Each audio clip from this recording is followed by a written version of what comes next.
suara kebenaran publik. Breaking News. Global Rise TV.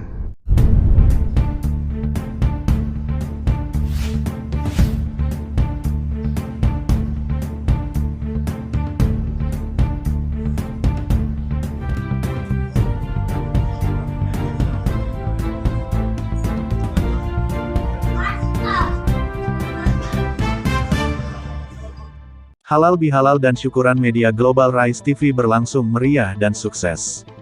Global Rise TV Purwakarta, halal bihalal dan syukuran media Global Rise TV, hari Minggu tanggal 28 Mei tahun 2023, yang digelar di Kecamatan Cileunyi Kabupaten Bandung, Provinsi Jawa Barat, dengan tema silaturahmi kita tingkatkan tali persaudaraan, berjalan meriah dan lancar bersama iringan musik organ tunggal asal Bandung.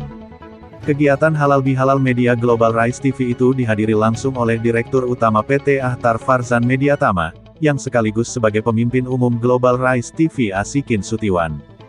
Dodin Rohaedin Direktur Keuangan, Yuyus Rusmana pemimpin redaksi, Tarman Gojin Wakil pemimpin redaksi, Rafli Diharja Komisaris, Haji Supandi SP Redaktur Pelaksana, Nana Kumis Kepala Biro Kabupaten Kuningan, Habel Hendrik Kepala Biro Kabupaten Purwakarta, Dayat Abdul Gani, Abdul Mahmud, Taryana Staf Redaksi, Asep Septiana Editor, Jayang Suwarna Koordinator Wilayah Provinsi Banten, Yusri Mahendra Wakil Kepala Biro Kabupaten Lebak, Iwan Kejes, Edi Junaidi, Pipin Arifin, Ecep Trigunawan Kepala Biro Bandung. Hadir juga Dewan Penasehat Global Rise TV Edi Sutio SH, Imam Syafei SPD, Ketua Ikatan Wartawan Online Indonesia Kabupaten Bandung, yang dalam sambutannya banyak memberi masukan dan ilmu positif untuk keberlangsungan para pelaku pencari berita di lapangan dalam menjalankan tugas-tugasnya. Sementara sambutan pemimpin redaksi Global Rise TV Yuyus Rusmana, mengajak seluruh para anggota Global Rise TV se-Nusantara untuk terus bersinergi dan komunikasi, dengan semua unsur dalam membangun kebersamaan, karena Global Rise TV masih banyak membutuhkan ide-ide serta gagasan dari semua pihak untuk lebih baik dan lebih maju lagi ke depannya, jelas Yuyus Rusmana. Di tempat terpisah wakil pemimpin redaksi Global Rise TV Tarman Gojin juga mengatakan, Alhamdulillah acara syukuran dan halal bihalal ini bisa terlaksana dengan lancar, dan karena ini masih momen Idul Fitri, saya atas nama pribadi maupun atas nama redaksi Global Rise TV mengucapkan mohon maaf lahir dan batin, tutup Tarman Gojin wakil pemimpin redaksi. Global Rise TV Purwakarta, Habel Hendrik Kepala Biro Purwakarta mengabarkan, dari Kabupaten Bandung. Yang terhormat Bapak Pimpinan Umum Global Rise TV, juga dari Muspika nggak pernah datang, wakilnya juga nggak datang ya. Yang terhormat Pak Edi sebagai kuasa hukum Global Rise untuk Bandung, wilayah Bandung. Juga Pak Imam yang saya hormati sebagai Ketua IWO Kota Bandung, dan juga pemilik tempat ini, pemilik yayasan, juga dia sebagai calon dewan. semoga Pak Imam ini insya Allah ya, jadi gitu. Dan buat rekan-rekan juga Global Rise TV yang dari Banten, dari Purwakarta, pokoknya dari semuanya yang telah hadir, saya ucapkan terima kasih. Juga buat rekan FGC ini, Forum Jurnalis Cileunyi, yang saya hormati, terima kasih atas media hadir di sini. Kemudian kita juga, saya bergerak di Berita Bandung sama Berita Pendidikan, mudah-mudahan bisa bergabung hari ini di Global Race dengan Pak Yus. Sudah sering ini saya lihat karya-karya Global Race ya, ikut subscribe, ikut nge-like, ikut komentar. Itu juga bagian dari cara kita bagaimana partisipasi kita meningkatkan subscribe. Tapi memang saya pikir ini masih harus didorong semua. Kalau bisa nanti setiap kegiatan Pak Yus tinggal kirim ke saya, nanti siswa kita yang di Bandung, yang di luar Bandung bisa ikut komen, ikut subscribe. Begitu. Karena kalau sekarang misalnya cukup ditonton, nonton saja, apalagi di skip, ya udah kita nggak ada penghasilan tuh.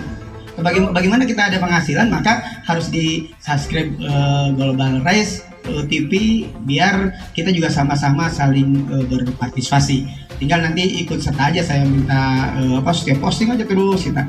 Bapak Ibu sekalian, kebetulan memang di sini dijadikan sebagai tempat untuk persiapan paket ABC. Jadi kalau Bapak Ibu yang belum punya ijazah SD, SMP, SMA, di sini tempat penggojlogannya.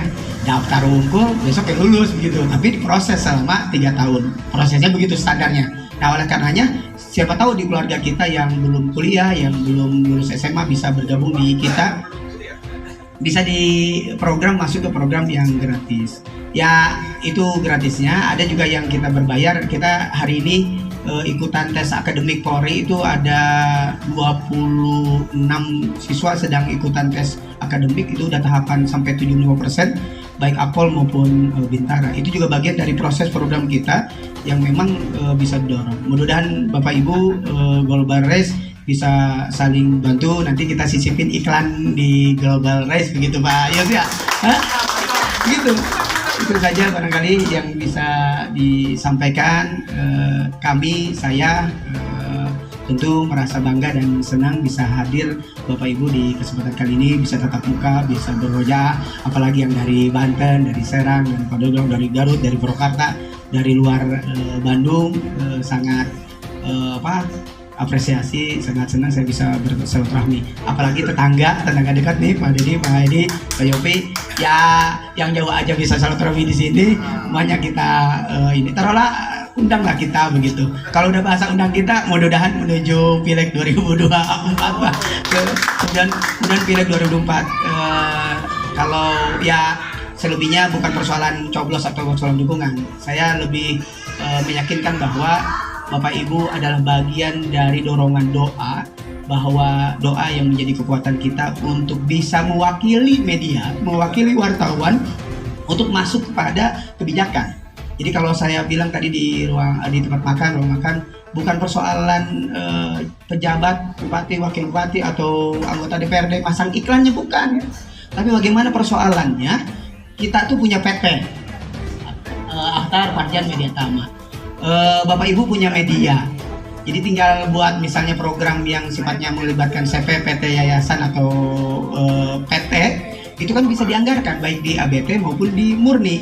Sehingga kehidupan kita bukan persoalan di satu kali mencari berita, tapi bagaimana menyusun program dalam 6 bulan ke depan. Itu program apa saja yang bisa di-sharing, bisa diaspirasikan, bisa diketuk palu di ABT murni, mau di APBD murni maupun di ABT. Itu yang kemudian menjadi kekuatan kita untuk bisa mendorong media tetap berjalan. Kalau tadi ada penyampaian bahwa setelah 2 bulan media online tutup, sebenarnya tinggal kita komitmen saja, komitmen untuk membangun daerah, membangun bangsa ini ya melalui perwakilan, melalui legislatif, melalui program, lembaganya sudah ada, berbadan hukum, saya pikir bisa hidup, nggak bakal mati. Gitu, itu yang barangkali perlu ditindaklanjuti nanti Global Race ke depan, sehingga siapapun nanti dewan, siapapun partainya, apapun partainya, itu kita dorong bersama sehingga kita bisa maju secara bersama. Jadi tidak mesti harus alergi, misalnya dia partai A atau partai B, partai C, ataupun siapa di antara kita yang mau maju dewan, ya kita dorong saja dengan doa, dengan kesempatan. Apalagi tadi kalau peran kita secara tulisan media, tulisan wartawan untuk mengangkat seseorang itu sangat langsung naik 100%, ngejatuhin juga bisa 0%. Itu yang menjadi kekuatan dahsyatnya tulisan kita semua. Demikian Pak Pimpinan, Bapak Ibu sekalian, terima kasih atas kesempatannya. Biarlah taufiq wal hidayah. Wassalamualaikum warahmatullahi wabarakatuh. Kencing tuh, ada dapat share video, berita di grup, karena kira-kira bener nih, kita langsung share. Berarti kita ada partisipasi ikut menyebarluaskan. Ya, delik pidananya di situ ada 263. Barang siapa yang menyebarluaskan, ya. Jadi bukan orang pertama saja, kita pun ikut. Gitu. Itu pertama. Tergantung terkait berita hoak ataupun bohong. Kemudian pasal 264. Nah, 264 ini juga sangat riskan bagi kita, yaitu barang siapa yang memuat berita, informasi yang pertama tidak lengkap, ya. Kemudian tidak lengkap, tidak sempurna, ya kan? Tidak dipahami, itu bisa kena pasal. Jadi harus lengkap, sempurna, baru jadi berita. Jadi kalau sepotong-sepotong itu berbahaya. Kadang-kala kita kan ada strategi bagaimana tulisan kita itu dibaca. Narasumber belum lengkap kita tulis, ya kan? Supaya ada umpan balik. Ternyata itu nanti masuk di delik pidananya. Kenapa? Yang menyebabkan keonaran, kegaduhan.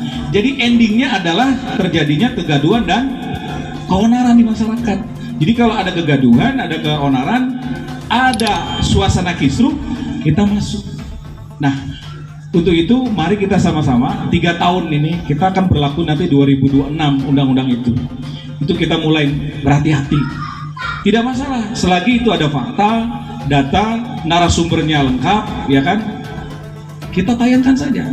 Tapi kalau kita merasa bahwa tulisan kita nih masih belum lengkap, harus berhati-hati. Karena setelah undang-undang itu dijalankan, mau tidak mau semua orang bisa mengadukan kita. Nah, kita juga harus prihatin bahwa Undang-Undang Pers nomor 40 tahun 99 itu sebenarnya seringkali tidak dipakai oleh aparat penegak hukum untuk kasus-kasus yang menjerat wartawan. Ya kan? Itu ironinya. Berapa banyak wartawan di lapangan mungkin dilecehkan, dihina dan sebagainya. Tapi kenapa kita tidak melaporkan? Ini persoalannya. Orang lain aja dihina dan dilecehkan, beliau melapor.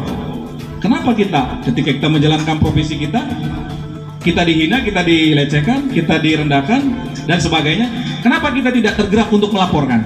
Nah, saya dalam rangka untuk membangun kesadaran kolektif bahwa kita tadi kata Pak Ibu, kita harus membangkitkan profesi kita menjadi profesi yang terhormat. Jadi kalau memang dirasa kita dilecehkan, dirasa kita direndahkan, profesi ya, bukan pribadi, profesi, maka kita sama-sama melaporkan supaya apa? Ini marwah undang-undang pers ini punya taji. Selama ini lihat berapa banyak wartawan yang tanda kutip mungkin dikriminalisasi dan sebagainya, tapi undang-undang pers tidak dipakai.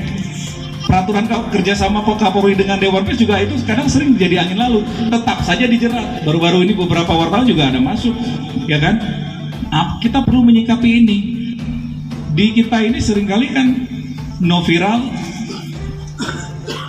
no justice. Kalau nggak viral nggak ada hukum. Viral dulu baru hukum naik. Kenapa tidak kita pelaku-pelaku insan media ini harus kompak? Jadi membangun kesadaran politik itu penting, bahwa ketika profesi kita diganggu, profesi kita dilecehkan, ayo kita bangun kesadaran.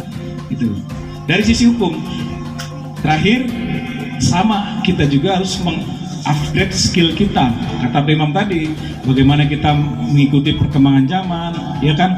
Sekarang sudah tidak bisa lagi kita menahan-nahan arus informasi, teknologi informasi. Kadangkala wartawan-wartawan KW itu lebih kaya daripada wartawan orang kayak kita.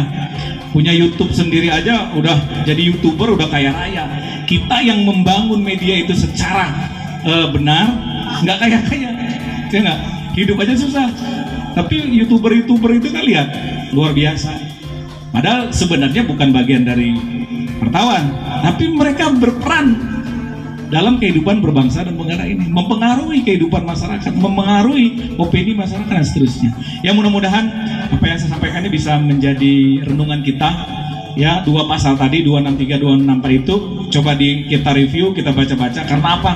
Itu menjadi hal yang penting yang harus kita perhatikan. Ketika 3 tahun nanti ke depan itu sudah berlaku, saya memprediksi banyak juga nanti wartawan yang terjerat di situ. Mudah-mudahan Global Rise dan kita semua yang hadir di sini bisa berhati-hati dalam menjalankan profesi kita.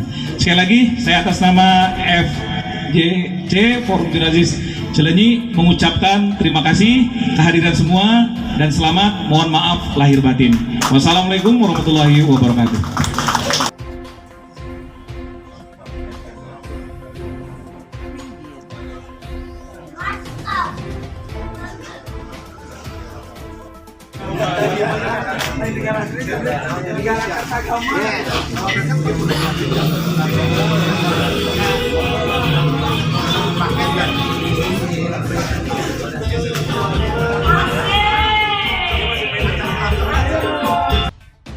wartawan itu sedikit, yang saya tahu, sedikit bersaing dengan wartawan KW, yaitu netizen. Netizen itu berbau dengan wartawan-wartawan buatan yang membuat hoak-hoak ya. Semoga wartawan-wartawan Indonesia khususnya memberitakan yang utamanya itu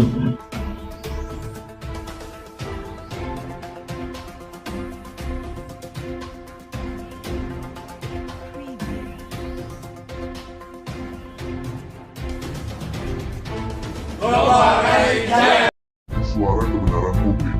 Breaking News. Global Rise TV.